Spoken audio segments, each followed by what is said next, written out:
What is up, guys? This is Jack. Just wanted to update you my current state of my bike here. So this is my 2016 Giant Trance. So it's an older bike. Most of the parts on it at this point have been upgraded, but today what I'm trying to do is correct a problem. So I'm on the drivetrain upgrade phase, and as you can see, I've got it converted to a 1x. Now, haven't ridden the bike like this yet, and the reason why is because I've got this SLX drivetrain on the back, 1x11, derailleur with a clutch, and then up here, this bike came with a 2x system that has these SLX cranks on it.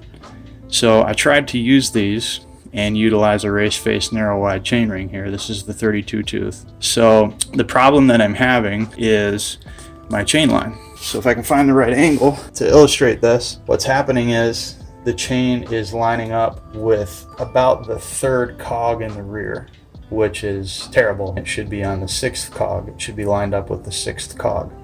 And of course, the reason for that is, as you can see on this 2x crankset, I had to mount the chainring where the large chainring went before for the 2x system, which moves the chain out this way, outboard too much. And actually what happened is when I was trying to dial in the shifting, the day that I did this, I put scratches, paint scratches on my brand new cassette. You can see even on the second largest gear here, and that I believe is from the chain line because the chain is being crossed at such an extreme angle. So what I did is I went out and purchased the specific Shimano crankset for my bike. So this is the SLX crankset, 1x32 tooth, and this of course is the non-boost variant. You see the part number there. They're also 170 mil cranks, which I'm really excited about because the ones that I've got on there right now are 175s, and I get pedal strikes all the time. So I'm really excited to get these smaller crank arms on there and hopefully reduce, I've heard as much as 80 to 90% of your pedal strikes. Let's get these parts on and see if it solves the issue.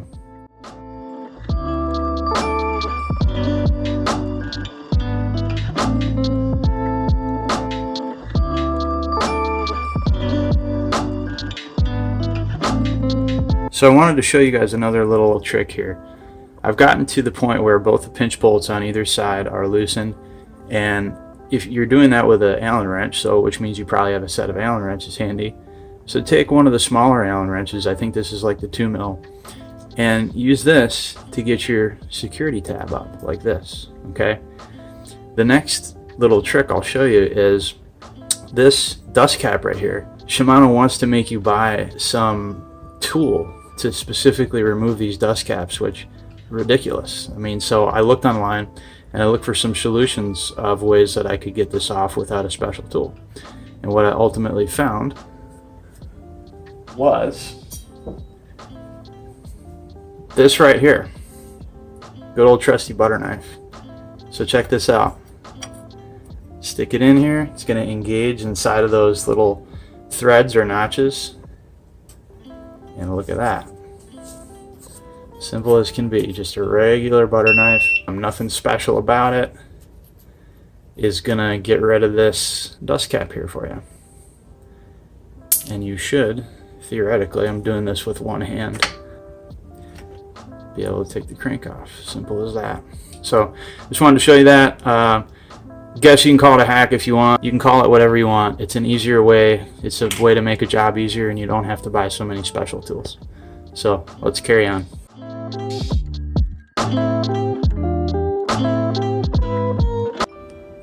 Alright guys, so we're back online and the crankset has been installed. As you can see, took me quite a bit longer than I thought it was going to. Got a little distracted with other things, but here it is. You can see a brand new SLX crankset. I really like the way it looks. It's kind of a more modern, futuristic look with the curves, a little more aggressive. I like the thickness of this chainring here. It looks very thick and strong. Looks strong and sturdy, which I really like. That's what I want to be getting, is something I can rely on. With SLX, to me, that's the #1 factor: reliability, durability. So anyways, the chain line. So going to address the problem that we set out to solve in the first place. So there you can see the chain line. The bike is on the same gear on the rear cassette as it was before, and the chain line is moved over slightly. I measured it and it's about 2.5 millimeters. The chain ring has been moved inboard about 2.5 millimeters. I think that's going to do it. It's not as much as I thought, not as much as I expected, but I think it's going to do the job. And again, like I said, this is the full Shimano SLX group set. So cranks and chainring, derailleur back there, and cassette, and then up top got the SLS shifter as well. So everything, the entire group set. So if this doesn't do it, you're not going to get any better than this. You're not going to get any better alignment than this.